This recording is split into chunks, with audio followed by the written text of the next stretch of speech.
But with that said, and you mentioned Michael Campbell's book, which we are now going to look at some of those 118 pages, I want to talk a little bit about the cultural zeitgeist in 1919, in which the 1919 Bible Conference was birthed.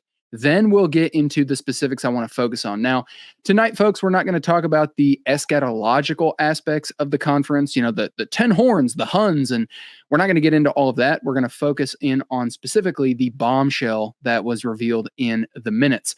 But leading up to all of that, Michael Campbell writes this, quote, "During the opening address of the 1919 Bible Conference, the General Conference President, A.G. Daniels, who you have mentioned, explained why the church leaders needed to have this meeting. He began with some logistical background, material that is covered in Chapter 3, but pointed to a series of Bible conferences organized by Dr. W.B. Riley as inspiration for the 1919 meeting. Riley was a rising star in what was known at the time as the prophetic conference movement. The burgeoning conservative Christians making up this movement would come to be known as fundamentalists. Daniels believed that the work that Riley and others were doing was a model for Adventism. At the outset of the 1919 Bible Conference, he stated that he hoped this initial meeting, following the model of these prophecy conferences, would be the first of a series of annual Bible conferences for Adventists. After all, from his perspective, no meeting like this had ever been held by Adventists before."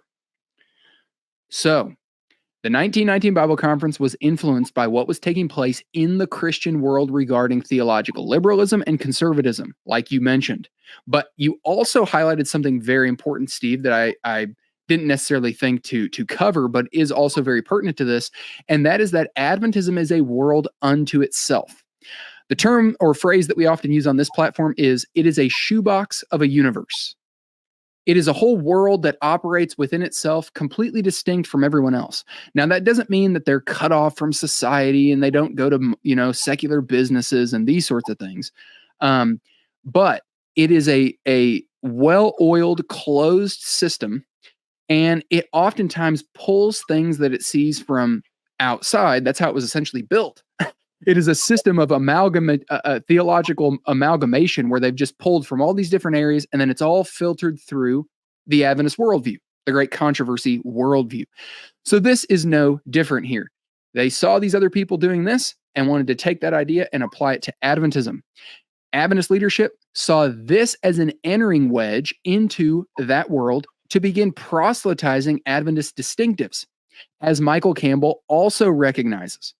But he also writes this, quote, "Although Adventists who attended these meetings were excited about the publicity being given to the second advent, it appears that theirs was a one-sided love affair. No Adventist was ever asked to speak at these meetings. And although the extant records acknowledge a wide variety of persons from different faiths," he means denominations, "as having participated, no mention was ever made of any Adventist participants." So, Steve, my question for you, can you think of any reasons why the Adventists weren't welcomed and embraced by the wider Christian world? Sure. There were a ton of reasons, of course, and chief amongst them was Reuben Torrey, was the author of the Fundamentals, and that was the whole work behind the conferences. And Reuben Torrey saw Adventists as a complete cult, and he had written that Adventists were a complete cult. So there was a hostility at the very top towards Adventists, that they were simply a cult, and he happened to be pretty perceptive on that.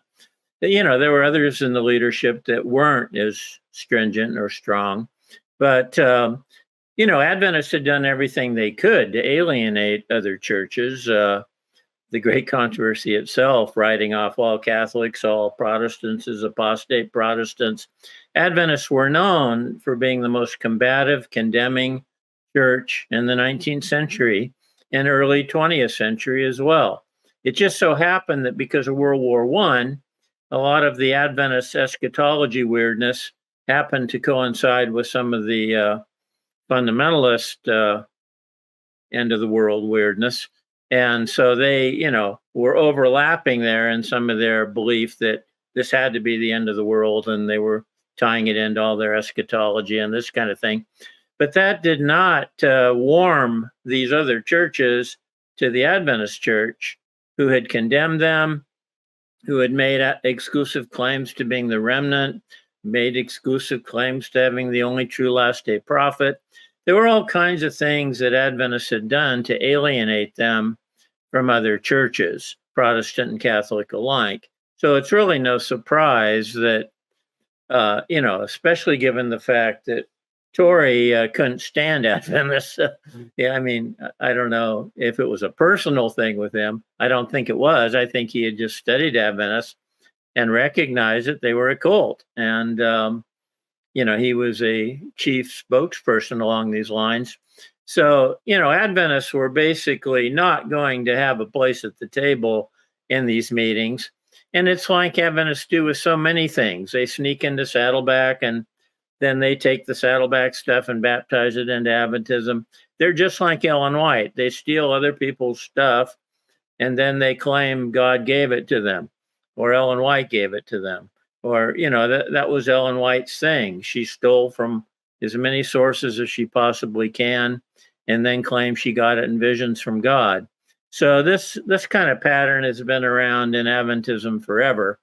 And Adventists used to be much more isolated than they were today. So back at that time, it was a big deal for Adventists to be sneaking out and going to these other meetings and come back and complimenting the other meetings and that kind of thing. But, there are four things about the 1919 Bible Conference that Campbell doesn't even mention, which are the four major things as I see it. Number one, why were these meetings needed? They were needed because the church had misrepresented Ellen White, and that had affected all their doctrines, all their eschatology. Every single thing they brought up there at that conference had a link to Ellen White, and these people knew it. And so they were saying, how can we teach these subjects and still have this false belief in Ellen White, this false belief in her visions?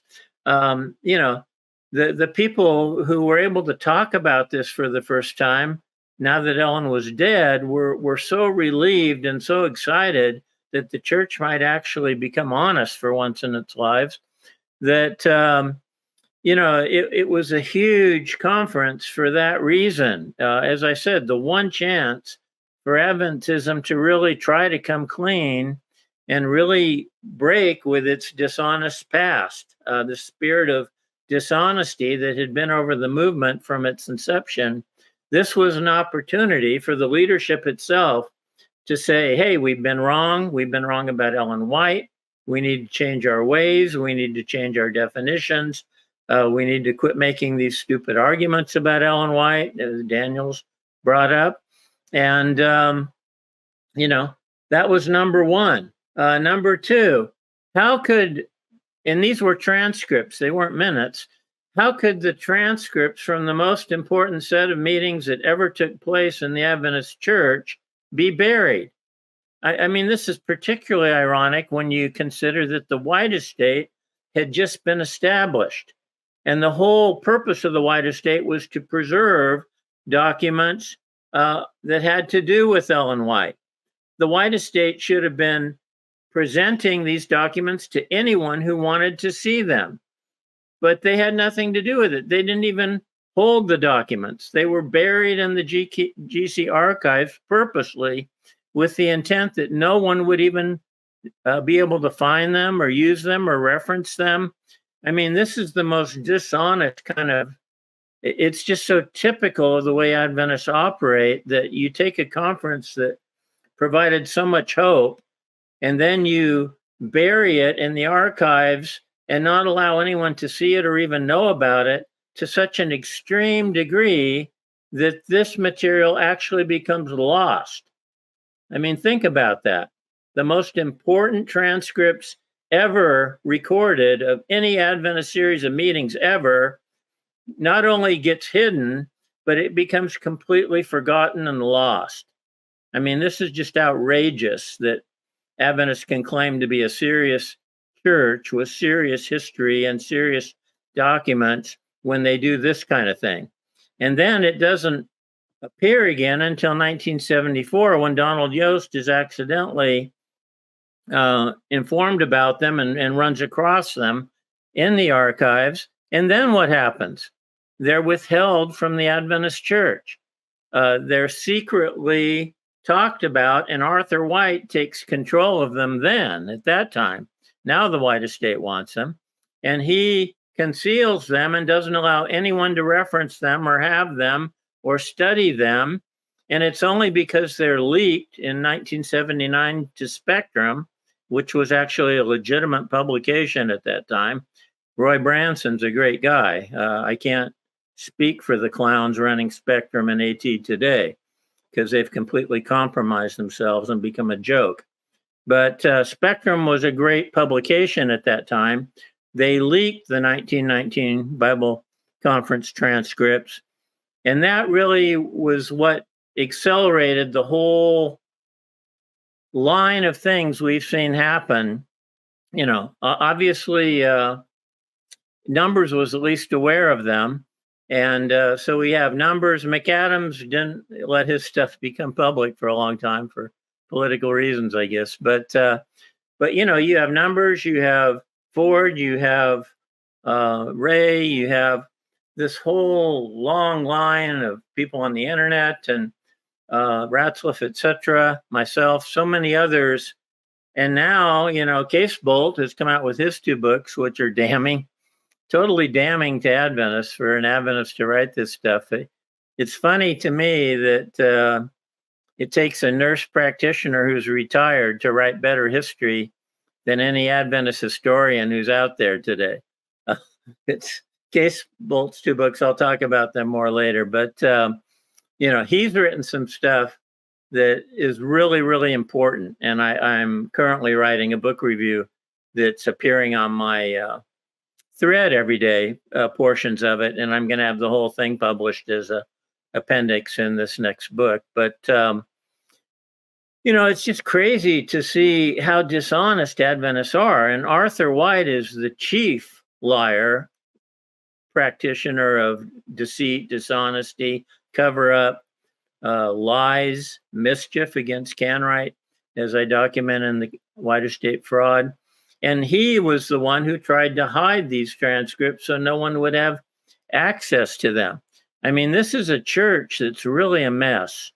I thought, at least when I wrote the White Estate Fraud, that, you know, academics and stuff would concede that Arthur White was a joke.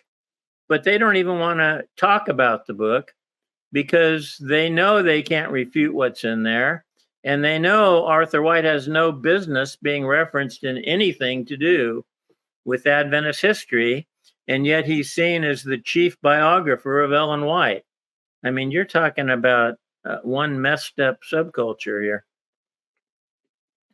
Yeah, and that's not even including the fact that he's essentially the source behind Ellen White being the most translated author in the whole world. Well, folks, you're not the most translated author in the world when it's unsolicited publication. When you're turning on your own printing press unsolicited and mass printing something out. You know, Steve, it's no different than when, you know, a politician writes a book and then their own super PAC buys 1 million copies and, right, I'm a New York Times best-selling author. Well, yeah, because you gamed the system. No, duh. You're most of those publications that you're printing out are sitting in a closet somewhere, gathering a bunch of dust while you claim that she's the most translated woman ever. And they use this to try and say, you should be reading Ellen White. You've never heard of Ellen White? Well, yeah, they've never heard of Ellen White because the books were unsolicited. But I'm always flabbergasted. I'm always, when I read this in his book, I'm thinking, dude, which I get it. He's a historian. So I'm trying to be fair with this. I don't know him from Adam. He might be a perfectly nice guy. I've listened to it. I'm talking about Campbell here. I've listened to a decent amount of him on the Adventist History podcast. So I don't think he's a malicious guy or anything like that. But I'm thinking to myself, there's sort of this idea there of the Adventist victim complex. Like, Yeah. well, why weren't they invited? They were all about the second coming too. Well, gee, I wonder why. You preach damnation on everyone else except your small little group. You have an alleged prophetess that's saying our prayers are an abomination. Our churches are rejected by God. The ministers are influenced by Satan to breathe on people a deceiving influence. They're Babylon. The wrath of God is stirred against them. You're protesting outside of their churches, causing a disturbance on Sunday, saying the wrath of God's going to be poured. I mean, you had people like Charles Fitch, these Millerite types preaching damnation on all these people. I wonder why they didn't want you at their conferences. Yeah, right. Their whole thing is supposed to be they're distinct and separate from all these Babylonian Christians that God's rejected and is angry with. They're the apple of his eye. They're the remnant. So it's like, obviously Christians aren't going to be receptive. They're not going to be receptive to that.